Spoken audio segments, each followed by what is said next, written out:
Hello YouTube, Restitution here. Today we're going to bring you an app review, but it's an app that also requires an accessory, the Jawbone Up application.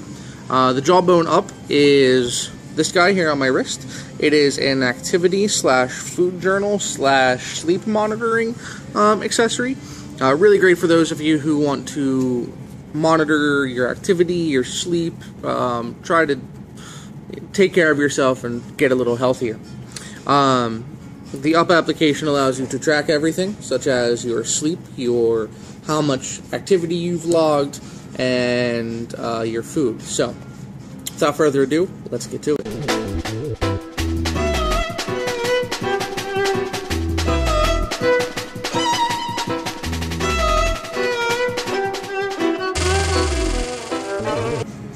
So the Jawbone Up from Jawbone is this accessory right here. This is a bracelet that you wear on your wrist. There's a lot of cool features that this offers, and we're going to start to go into those. There are a few activity bracelets slash monitors that you can get right now.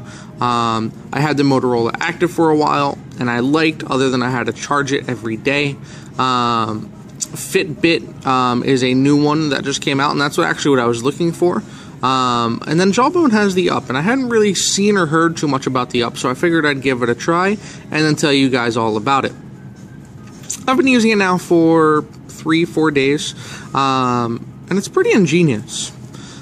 The bracelet's really simple. We have what I can only assume is the main innards over here, as well as how our syncing slash charging, which is a headphone jack, which makes it really easy to use with any smartphone. There's an LED and a button here on this end. Now the LED has two settings. You'll see this one. This is your daytime setting. It looks like a little sun. And if you press and hold, it switches to nighttime, and you see a little moon. In daytime, it's tracking activity. It's tracking your steps taken. It's tracking just movement. Where in sleep, it's checking movement, but on a more acute scale. And this we use to sync it with our device. So, let's talk about the device and the application. So the Up application, which we see here, is going to show us everything. Now, I synced it this morning after I woke up, and that's why I didn't really have too much going on. 100 steps, go to the bathroom, stuff like that, and 78% for sleep. So let's take a look at the sleep tracking. This is one of the things that I like. Now, I spent the night at a friend's house and slept on a couch because we're carpooled last night and this morning, so it was just convenient. And we can see it tracks deep sleep, light sleep, how long it took me to actually fall asleep, how long I was awake for, and how many times I woke up in the middle of the night, and in bed for a total of however long. Now, you want your deep sleep to be fairly active. So let's see, let me switch back to the day before, where I had a slightly better sleep pattern. So we can see here, deep sleep, so REM, light sleep, deep sleep, light sleep, deep sleep, light sleep, deep sleep. And this is actually a fairly common sleep pattern, where you have a long deep sleep, progressively shorter, and then another long, and then progressively shorter.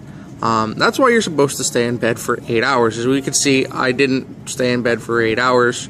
I was only in bed for 5 hours and 3 minutes, but this pattern here would have repeated twice, and then I would have woke up fully refreshed. Now, there are a couple other cool things that this has in the sleep mode. An alarm. You can set alarms, an idle alert, so hey, you haven't been doing anything, and it'll vibrate. A power nap if you want to take just a quick nap, or a smart alarm. And smart alarms are really nice.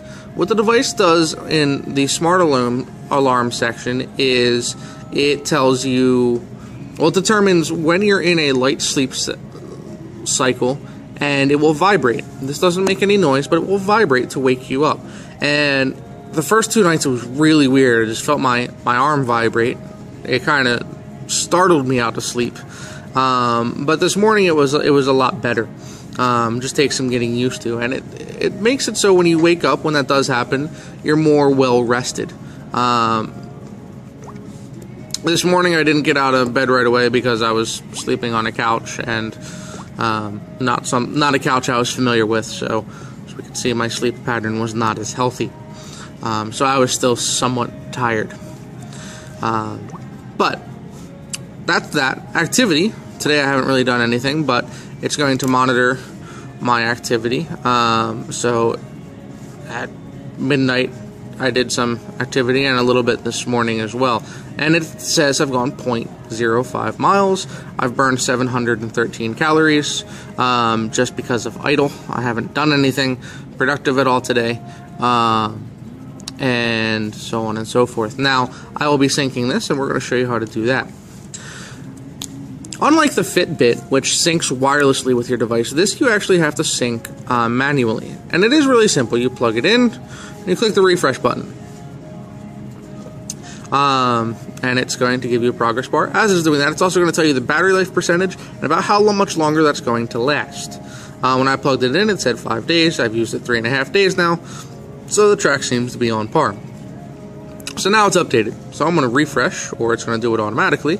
So I've taken a few more steps, and when we go to move summary, we're going to see that. So here I am, a bit more active, going around, getting ready for work. Now I'm at work, we move around, although we are in a sales. So my longest active period was 3 minutes. Yay. And my longest idle has been an hour. I'm sitting here at the computer doing work. I was fixing a phone, so on and so forth. So this gives you a really great tool to track your activity, your food, your sleep pattern. Very similar to S Health, which is built into the S4, which I may break down and do a review on sometime in the near future. But I like this because it's I don't have to have my phone on me to monitor all of these things, where S Health is just kind of like a tracker, a journal of sorts. This actually monitors my motion. This up here monitors my motion and my sleep schedule. So I'm going to give it a try for a little bit longer, see how it works. If I like it, you're going to see it prominent on my wrist in a few more videos, and I may end up returning it to try to Fitbit, and if so, we'll do a review on that as well. So you guys got to see 2 accessory reviews this week, one of them also mostly focusing on an application. Oh, one thing here, charge this about every 10 days is what they say. You probably want to do it around every 8, and they recommend you sync it with your device at least twice a day. So after you wake up, before you go to bed, that's when I would sync it. Just kind of get into a habit there. But really, really solid. Its flex is open to put onto your wrist. And ta-da, there it is. It's kind of a cool, people ask what it is. I've had a few people and talk about things like that. So, the Up application, be sure to check it out. Pick one of these up if you're looking to improve your health and fitness and track everything in a cool, high-tech fashion. Till next time, this is Rustitution signing off. Be sure to check back Monday, Wednesday, Thursday, and Friday for reviews on phones, apps, accessories, and a tech vlog. Till next time, Rustitution signing off.